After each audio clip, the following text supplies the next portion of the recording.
Assalamualaikum warahmatullahi wabarakatuh. Bismillahirrahmanirrahim. Alhamdulillahi rabbil alamin.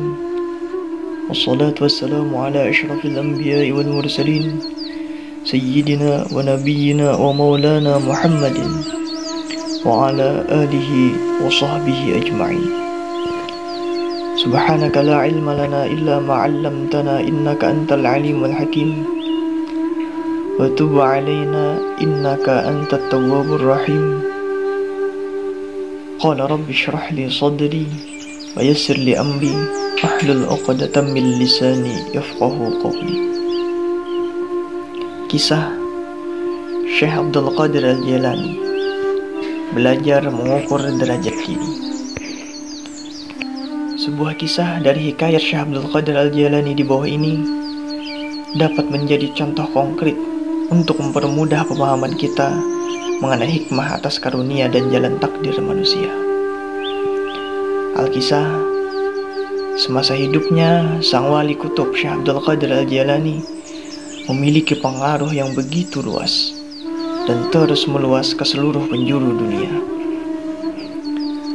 Murid-muridnya banyak yang kemudian memperoleh kedudukan penting, di antaranya menjadi penguasa. Beliau memang menugaskan dan mengirimkan sebagian muridnya agar dapat menjadi wakilnya, sesuai dengan kapasitas diri dan kualitas batin masing-masing.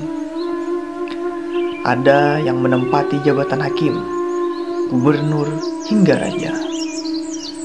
Sedangkan sebagian lainnya diangkat menjadi guru spiritual karena tingkatan rohaninya. Syekh Abdul Qadir Al-Jailani diceritakan memiliki seorang pembantu di kediamannya. Pembantu tersebut adalah seorang fakir yang telah mengabdi selama 40 tahun. Dalam rentang waktu itu, ia telah menyaksikan beberapa murid yang jauh lebih muda dan belum lama mengabdi, namun dipilih oleh sang wali untuk menempati jabatan penting. Akhirnya, pembantu tersebut menghadap ke Syekh Abdul Qadir Al-Jailani, berharap agar diberikan posisi penting, mengingat ia salah seorang yang telah paling mengabdi. Ia khawatir dengan usianya yang semakin tua. Pembantu itu menyampaikan maksud permohonannya, akan tetapi belum selesai ia berkata-kata, datang satu utusan dari India. Mereka meminta Syekh Abdul Qadir Al-Jailani untuk menunjuk seorang maharaja bagi kerajaan mereka. Sang wali kutub lalu menatap pembantunya dan menanyakan, "Apakah kamu sanggup mengemban tugas ini? Apakah dirimu memenuhi syarat?" Pembantu tersebut mengangguk penuh sukacita.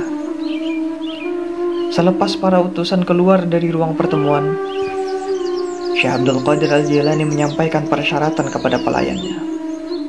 Dia berkata, "Aku akan mengangkatmu sebagai maharaja di sana. Namun, kamu harus berjanji untuk memberikanku separuh dari keuntungan dan kekayaan kerajaan yang kamu peroleh selama berpuasa." Pelayan tersebut tentu saja dengan senang hati menyanggupinya. Pelayan Syekh Abdul Qadir Al-Jailani yang bekerja sebagai juru masak itu kembali ke pekerjaannya di dapur.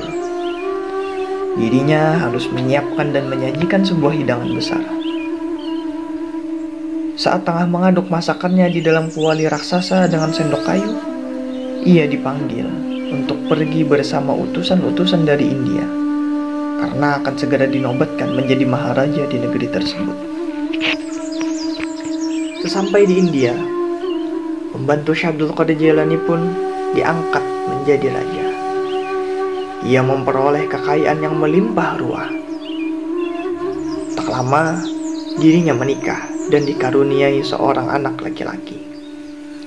Ia membangun banyak istana untuk dirinya dan keluarganya sendiri. Kekuasaan, keberlimpahan, dan kesenangan hidup dengan segera membuatnya melupakan Syekh Abdul Qadir Al-Jailani. Berikut dengan janji yang pernah ia ucapkan dahulu. Ia sudah terlalu asik dan tenggelam dengan dunia barunya.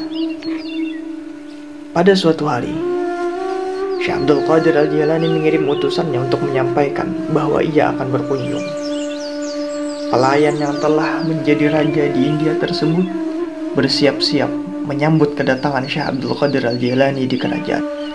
Setelah serangkaian prosesi upacara serta pesta meriah dan megah diselenggarakan, mereka berbincang berdua. Syekh Abdul Qadir Al-Jailani mengingatkan kesepakatan mereka bahwa ia harus menyerahkan setengah dari hasil keuntungan kerajaan kepada beliau. Maharaja tersebut jengkel karena diingatkan janji untuk memberikan sebagian kekayaannya kepada sang wali. Apa boleh dibuat? Maharaja tidak bisa mengingkari janjinya. Dia menyampaikan kepada Syekh Abdul Qadir Al-Jailani bahwa dirinya akan menyerahkan setengah harta kerajaannya pada esok lusa. Meskipun demikian, terlintas dalam niatnya kalau dia tidak akan sungguh-sungguh memberikan sejumlah itu. Kekayaan yang menumpuk seiring waktu mengakibatkan sifat tamak raja pun tumbuh. Ia melakukan pencatatan aset secara tidak jujur. Ia membawa daftar kekayaan tersebut di hari yang telah direncanakan, lalu memberikan sebagian harta kekayaannya kepada sang wali sesuai dengan catatan yang telah dibuat. Meskipun catatan tersebut mencantumkan banyak istana dan harta lainnya, namun itu hanyalah sebagian kecil dari miliknya. Syekh Abdul Qadir Al-Jailani terlihat puas melihat daftar kekayaan yang ia terima. Syekh Abdul Qadir Al-Jailani lantas bertanya, "Aku mendengar kau juga mempunyai seorang anak laki-laki." "Ya, sayangnya hanya seorang. Jika ada dua, pasti aku pun akan memberikan salah satunya padamu." "Tidak apa, kemarikan anak itu," perintah Syekh Abdul Qadir Al-Jailani. "Kita masih dapat membaginya." Anak itu dibawa ke hadapan mereka. Syekh Abdul Qadir Al-Jailani menghunus pedang yang tajam tepat di atas bagian tengah kepala itu. "Kamu akan mendapatkan setengahnya, dan setengahnya lagi akan menjadi bagianku," tukas beliau. Sang ayah begitu ketakutan. Ia mencabut belatinya sendiri dan menghujamkan tusukan dari kedua tangannya ke dada Syekh Abdul Qadir Al-Jailani dengan kedua mata terpejam. Ketika ia membuka matanya, ternyata ia masih sedang mengaduk makanan di kuali besar dengan sendok kayu. Syekh Abdul Qadir Al-Jailani berdiri tepat di hadapannya dan menatap lekat-lekat. Sang wali berujar, "Sebagaimana kau saksikan sendiri, kau belum siap menjadi wakilku, karena kau belum menyerahkan segalanya, termasuk dirimu kepadaku."